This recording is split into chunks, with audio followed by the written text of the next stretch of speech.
ముల్లు లాంటిది కులంబు, మత్తు లాంటిది మతంబు, మనకి వెందులకు మురళి, మనది మానవ పతంబు. వరంగల్ జిల్లా ఉత్తమ తెలుగు పంచాయతీగా పురస్కారం అందుకున్న గొప్ప కవి. వారు రచించిన ఈ మురళి శతకం మీద నేను 2 మాటలు మీకు పరిచయం చేస్తున్నాను. ఇది ప్రచురణ కావ్య కళా సమితి ఆంధ్ర వికారాబాద్ జిల్లా. ఇది పుస్తకం ముఖ చిత్రం. ఒకవైపు మురళిని ధరించిన గోపాలకృష్ణుడు, రెండవ వైపు కవి గారి సంక్షిప్త పరిచయం. మేడం అడ్డగూడు ఉమాదేవి గారు డిగ్రీ మీరు ముందు మాట రాశారు. అలాగే మణిపూసల రూపశిల్పి వడ్చాల సత్యం గారు కూడా ముందు మాట రాశారు. ప్రస్తుత అంశాలతో పాటు, పురాణ అంశాలతో పాటు సాంఘిక అంశాలను కూడా వారి పుస్తకంలో పొందుపరచడం జరిగింది. అందరి కవులు రచించినట్టుగానే ముందుగా గణేశుని ప్రార్థనతో, తర్వాత శారదాంబరి గురించి ఈ పుస్తకాన్ని శ్రీకారం చుట్టారు వాళ్ళు. దాదాపుగా ఇందులో 110 మణిపూసలు ఉన్నాయి. ఈ మణిపూసలలో ఒక కొత్త విభిన్నమైన మణిపూసలు ఏంటంటే, ఈయన ప్రతి 3వ పదంలో తన పేరు రాసుకున్నాడు. అది బాగా అనిపించింది. ప్రతి 3వ పదంలో మురళి అనే మాటని, తన పేరుని, అది మకుటం అనేది చివరిలో ఉంటుంది మకుటం, లేకపోతే మనం పాదాతమో పాదమధ్యమో మకుటం అని చెప్తాం. కానీ 3వ పదంలో మకుటంతో చక్కటి పదప్రయోగం చేసి అద్భుతమైన శతకం రాశాడు. నేను ఒక 5 మణిపూసలు పాడి వినిపిస్తాను. ప్రార్థన.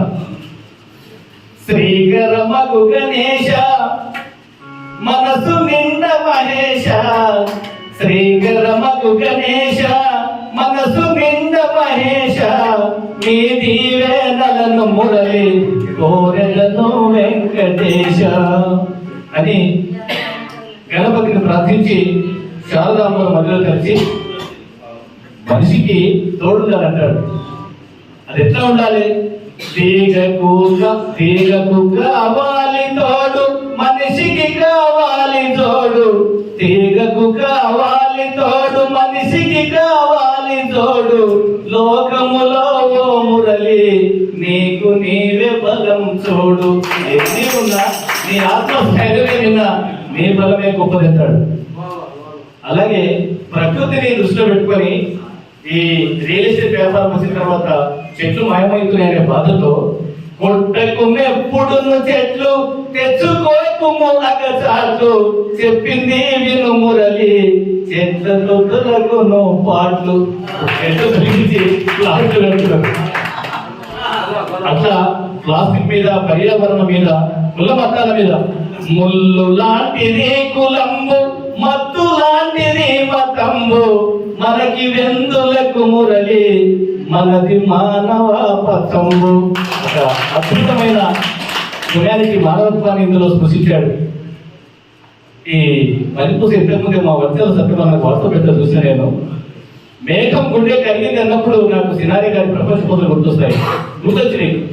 మబ్బుకు మనసే కలిగితే నీరవుతుంది, మనసుకు మబ్బే ముసిరితే కన్నీరవుతుంది. అది గుర్తొచ్చిన సందర్భం వేరు కానీ, సార్ భావన వేరు కానీ, మేఘం గుండె కలిగింది, వాన జల్లై కురిసింది, ఆనందమాయ మురళి రైతు నాగలి కదిలింది. ఇది ఇక నిన్న మొన్ననే ఎలక్షన్లు అయినాయి, ఓట్లు అయినాయి. ఓట్లు ఎట్లా ప్రలోభ పెట్టారు ఓట్ల వాళ్ళు, ఓట్లు అడుక్కునే వాళ్ళు, ఓట్లు ఇచ్చేవాళ్ళు అని. చేతిలో నప్పెట్టి నోటు వేయమంటారు నీ ఓటు, చేతిలో నప్పెట్టి నోటు వేయమంటారు నీ ఓటు, వేశావో ఓ మురళి దేశానికి వచ్చు చేటు.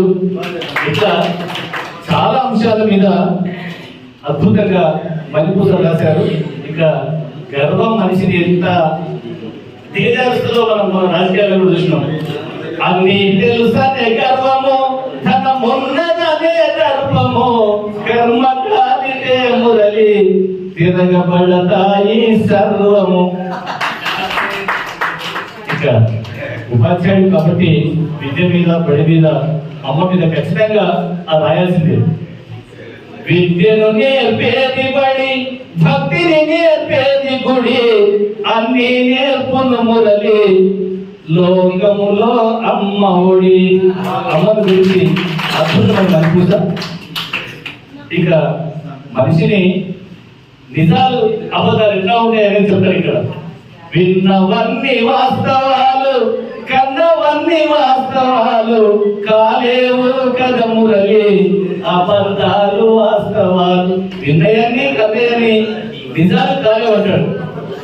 ఇక రంగులతో అంటాడు, మనిషి యొక్క గుణాన్ని చెప్తుంటాడు. కోకిలమై రంగు నలుపు, కోకిలమై రంగు నలుపు, బాతులమై రంగు తెలుపు, రంగులదే ముందు మురళి, నీ గుణమే నిన్ను తెలుపు. అద్భుతంగా ఇక చెట్టు గురించి. త్యాగానికి గురువు తరువు, సచ్చి ఇస్తుంది తనువు, పురిపైనను ఓ మురళి, దూరం చేస్తుంది కరువు. ఇంకొక చోట మాట యొక్క గొప్పతనం చెప్తాడు. మాటలో నకరుకుదనము, ఏమైందో తెలుసు, మాటలో నకరుకుదనము, మనసులో ఇరుకుదనము, ఉండకూడదో మురళి, మనిషిలో పిసిని గుణము. ప్రతిదీ పంటకు కావాలి ఎరువు, భూమికి కావాలి తరువు, ఆలోచించుము మురళి, మనిషికి కావాలి బరువు. ఇక అమ్మ గురించి. అమ్మ మనకు కల్పవల్లి, అమ్మ నవ్వు పాల వెళ్ళి, అమ్మంటేనే మురళి, వరములనిచ్చేటి తల్లి.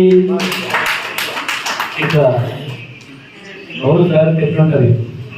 జారకు ఎప్పుడు నోరు, దూరమవుతుంది ఊరు, గుర్తుంచుకో మురళి, చెడుకై చేయకుము పోరు. ఇది సెల్ ఫోన్. అందరం మీటింగ్ అయితే సెల్ చూసుకున్నాం, అంత అడిక్ట్ అయిన అంత బానిసలు అయినాం. సెల్లుంటే నీకు వెంట తెలుస్తుంది ప్రతిదంట, సెల్లుంటే నీకు వెంట తెలుస్తుంది ప్రతిదంట, మితంగా వాడు మురళి, లేకుంటే వచ్చుంట. సెల్లు మీద కూడా ఓ చురు కనిపించాడు అన్న ఊరగొట్టున్నాడు. ఇక రైతు గురించి. సూర్యుడు నెత్తికెక్కే, నాగలి కట్టు నాకెక్కే, ప్రతిరోజు మురళి, రైతన్న బగ్గ చిక్కే. రైతు దీనావస్థ ఇక్కడ నల్లగెట్టిన జీవించాడు. నిజంగా రైతులు బగ్గ చిక్కిపోతున్నారని. ఇట్లా చూడకు ఎప్పుడు కలము, ఎంతకు ఎప్పుడు తలము, తెలుసుకో మురళి, ఐకమత్యమే బలము. ప్రతిదీ చదివితే పుస్తకం తెలుస్తుంది. చివరికి స్త్రీ యొక్క గొప్పతనాన్ని చెప్తూ, స్త్రీ ఉంటే జననము, ఆమె వెంటే గమనము, అర్థమైందా మురళి, స్త్రీతోటే పయనము. స్త్రీ ఒక చైతన్య దీప్తి, స్త్రీ అంటే ఆదిశక్తి, తెలుసుకో మురళి, స్త్రీ అంటేనే అనురక్తి అని. ఇట్లా వన్స్ మోర్. చివరికి ఇప్పుడు యూత్ పాపం క్రాప్ వాడికి బైక్లో గాలికి ఎగరాలి, అదో స్టైల్, అదో ఫ్యాషన్ అని. ఈ మధ్యన చుట్టూరా తీసుకొని మధ్యలో వేసుకుంటున్నాడు. మధ్య రూపాయలు చుట్టూ ఉన్నాయి. ఆ హెల్మెట్ గురించి నాకు చాలా బాగా నచ్చింది. తలపై హెల్మెట్ పెట్టు, రక్షణకి తొలిమెట్టు, ధరించి మోవో మురళి, ప్రాణహానిని అరికట్టు. లేకుంటే హెల్మెట్, ఇది చూడండి, లేకుంటే హెల్మెట్ తొక్కుతావు హెల్మెట్. ఇంగ్లీష్ వాళ్ళు ఎంత బాగుంది. లేకుంటే హెల్మెట్ తొక్కుతావు, నరకం పెట్టేస్తావు అవసరంగా చెప్తున్నాడు ఇక్కడ. లేకుంటే హెల్మెట్ తొక్కుతావు హెల్మెట్, ధరించకుంటే మురళి, నీకు మరణం రాసి పెట్టు.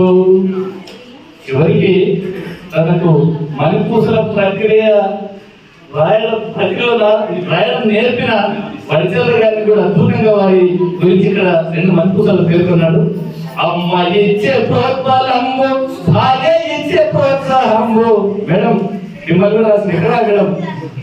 అమ్మ ఇచ్చే ప్రోత్సాహంబు భార్య ఇచ్చే ప్రోత్సాహంబు వడిచెల్ల కవి మురళి ఇచ్చే నదికే ఉత్సాహంబు. కవి వడిచెల్ల వారి తోడ్పాటుతో దారి చేశాను నేను మురళి మణిపూసల పైన సారి. ఇక 110 మణిపూసలు అద్భుతంగా ఉన్నాయి మురళి సార్. చక్కటి కవిత్వం వరంగల్ వచ్చినందుకు ఇది కూడా మాకు ఒక స్వీట్ మెమరీ. మొదటి జ్ఞాపకం Murali sir. Thank you very much. మాట్లాడిస్తారు ఇంతకు ముందు తమ్ముడు గారు మా దూరం సన్మానిస్తుంటే ఎంత వాకింది. మేము బస్సు అనుకున్నాం మామూలుగానే. అన్నకు తెలంగాణ 2 రాష్ట్రాలంతా శిష్యులు ఉన్నారని అనుకున్నాము, కానీ ఉన్నారు. కానీ ఇంతమంది శిష్యులు అనుకోలేదు. ఇంతమంది నిజంగా శిష్యులు ఉంటారు. మేము చాలా మంది చదువు చెప్తున్నాం. ఓ పాఠం అయిపోయింది సార్, ఏముందా సార్ ఏదో పాఠం ఏం పాఠం సార్ పద్యం అంటారు. కానీ అక్క తిన్న తర్వాత కూర్చున్నాము సార్. మేము దూరవేటన్నతో పండిత శిక్షణ చేసినాం అనుకున్నారు. 87 మంది ఉంటే 80 మంది గౌరవమైన మన తల్లి. నిజంగా అలా మీరు శిష్యులే కదా తల్లిలు. మేము ఆయనతో సహచరులమై ఆయనతో యాత్ర చేస్తున్నాం చూడు. అంతకు మా జన్మ ధన్యవాదాలు. భవిష్యత్తులో మా తరతరాల పిల్లలు అది దూరపెట్టి సార్ అంటే ఎవరురా మేము కలిసి తిరిగిన రాత్రి సగర్వంగా మీసం మెలేసి తొడబెట్టి ఏదైనా మురికి చెప్పడంత గొప్ప మహావ్యక్తి మా కళ్ళ ముందు మొత్తం నడేస్తున్నాడని సగర్వంగా చెప్తుండ్రు. నాకు ఇచ్చిన అవకాశానికి మనస్ఫూర్తిగా ధన్యవాదాలు. సత్యమన్నా ఇప్పుడు నీ అభిప్రాయం కోసం పుస్తకం ఆవిష్కరణ అనేది మనం అనుకున్నటువంటి షెడ్యూల్లో లేదు, కానీ అనుకోకుండా ఆ దైవ సంకల్పం అనుకుందాం, ఆ నందుడి యొక్క ఆశీర్వాదం అనుకుందాం. ఆ విధంగా ఇక్కడ మా వృత్తిలో పెద్దలందరి సహకారంతో పుస్తకం జరిగింది. అయితే వాస్తు పుస్తకం ఏం జరిగితే మంచి అయింది. పుస్తకాలు పెద్ద చేస్తారని చెప్పేసి సార్ అడిగితే చూద్దాం ఆలోచన చేద్దామని చెప్పేసి అంటున్నా. అనే సందర్భం లోపల ఈ యొక్క యాత్ర ఇక్కడ ఏర్పాటు సందర్భం లోపల ఒక 2 రోజుల కింద మీ ప్రాంతానికి వస్తున్నాం. మీకు వీలైతే అక్కడ అవకాశం ఉంటే మా పెద్దలు సహకరించి వారి సహకారంతో 10 నిమిషాలు సమయం తీసుకుని ఆశ్రయించాలంటే తప్పకుండా చెప్పేసి ఒప్పుకోవడం జరిగింది. కాబట్టి అందుకు ఈ పుస్తకానికి ఆవిష్కరణ అవకాశం వేదిక ఆగినప్పుడు కూడా అందులో మీరు ఒక పరమంతో సమానం కాబట్టి అది అనంతమైన వేదిక కావున ఈ అవకాశం కలిగినటువంటి వేదిక పెద్దలకు నాతోటి సాహితీ విద్యార్థులు పేరు పేరున వందనాలు ధన్యవాదాలు చేస్తున్నాం. ఇకపోతే మురళి గారు వాట్సాప్ గ్రూపులు దాదాపు 500 మందితో 2 గ్రూపులు నడుస్తూ ఉన్నాయి. వారు గ్రూపులు లేరు, ఈరోజు యాడ్ చేశారు. గత 2-3 సంవత్సరాల క్రితం నాకు పర్సనల్గా రాసి పెట్టడం జరిగింది. దానికి చాలా ఇతర ప్రక్రియ చూశాను. నాకు ఏవి ఎంతగా ఆకర్షిస్తాయో అనుకుంటా రాయాలంటే సరిసరి ప్రధానంగా రాయాలని చెప్పారు. వాళ్ళు ఒక 4 రాసి పెట్టడం జరిగింది. అందులో చివర ఈ 3వ